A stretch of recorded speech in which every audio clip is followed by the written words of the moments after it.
ഒരു Kerala registration ധാറിൽ Africa കറങ്ങി. വെള്ളം കിട്ടാത്തവർക്കായി കിണറുകൾ സ്ഥാപിച്ചു. സർക്കാർ സ്കൂളിൽ വരെ കിണർ കുഴിച്ചു. അവിടുത്തുകാർക്ക് ദൈവതുല്യനായി. 11 മാസം മുൻപ് മലപ്പുറത്തു നിന്ന് യാത്ര തുടങ്ങിയ പേരിനൊപ്പം യാത്രയെ ചേർത്ത ദിൽഷാദ് യാത്ര ടുഡേ. നമ്മൾ ഈ കുപ്പിവെള്ളം പിടിച്ചിങ്ങനെ നിൽക്കുന്നത് കണ്ട് കഴിയുമ്പോൾ ഭയങ്കര പ്രയാസം. കുട്ടികളൊക്കെ ഇങ്ങനെ അത് കൊതിയോടെ നോക്കി കുപ്പിവെള്ളം. ഗ്രാമങ്ങളിലൂടെ പോകാൻ തുടങ്ങി. മൊംബാസ എന്ന് പറഞ്ഞ സ്ഥലത്തു നിന്നാണ് ഇത് സംഭവിക്കുന്നത്.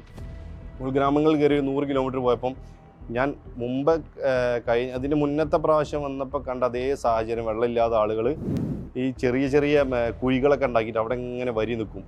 അതായത് ഓൾറെഡി ഉള്ള പുഴകളിൽ വീണ്ടും കുഴി ഉണ്ടാക്കിയിട്ട് ഈ കുഴിൻ്റെ അടുത്ത് ഇങ്ങനെ ഈ ചെളിവെള്ളം ഉണ്ടാവും. ഈ ചെളിവെള്ളം ഒരു കന്നാസിൽ എടുത്തു കഴിഞ്ഞാൽ കുറേ സമയം കഴിയുമ്പോൾ ഊറി ഈ മേലത്തെ ചെളികളൊക്കെ പോകുമ്പോൾ മേലെ കുറച്ച് തെളിഞ്ഞ വെള്ളം കിട്ടും. ഈ വെള്ളമാണ് ഇവർ കൊണ്ടുപോയിട്ട് കൂടി ഒരു കിണർ ചെയ്ത് കൊടുത്താലോ എന്നുള്ളൊരു കൺസെപ്റ്റിൽ അതിൻ്റെ കൂടെ ഒരു സുഹൃത്ത് അവിടെ തന്നെ ജോലി ചെയ്യുന്ന ഒരു ഫസൽ എന്ന് പറഞ്ഞ ആളുണ്ടായിരുന്നു.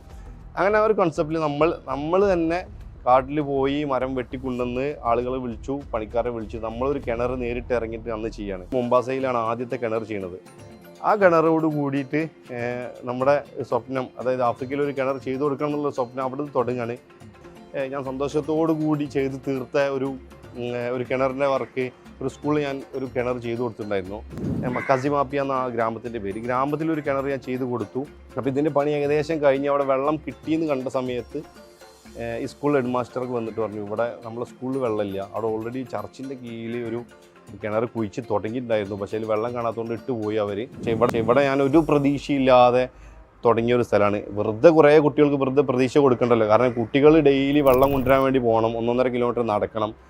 പെൺകുട്ടികൾക്കാണ് ഇതിൻ്റെ ചുമതല, വെള്ളം കൊണ്ടുവരാനുള്ള.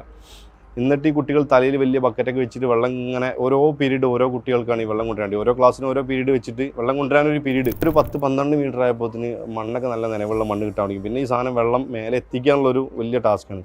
അങ്ങനെ ഞാൻ എന്ത് ചെയ്തു, ഒരു 100 മീറ്റർ കഴിഞ്ഞപ്പോൾ അവിടെ ടാങ്ക് ഉണ്ടാക്കി.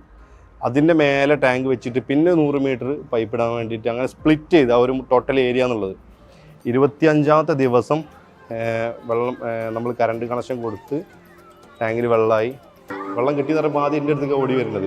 എൻ്റെ അടുത്ത് വന്നിട്ട് കുട്ടികൾ ഈ കെട്ടിപ്പിടിച്ചിട്ടും കരഞ്ഞിട്ടും അവരെ സന്തോഷം പങ്കുവെച്ചിട്ടാണ് പിന്നെ ഈ വെള്ളത്തിൻ്റെ അടുത്തേക്ക് പോണത്. 1.5 കിലോമീറ്റർ അപ്പുറം പോയി വെള്ളം കൊണ്ടുവരുന്ന സാഹചര്യത്തിൽ നിന്ന് 25 ദിവസം കൊണ്ട് ടോട്ടലി ആ സ്കൂളിൻ്റെ സിലബസിൽ നിന്ന് മാറ്റം വരികയാണ്.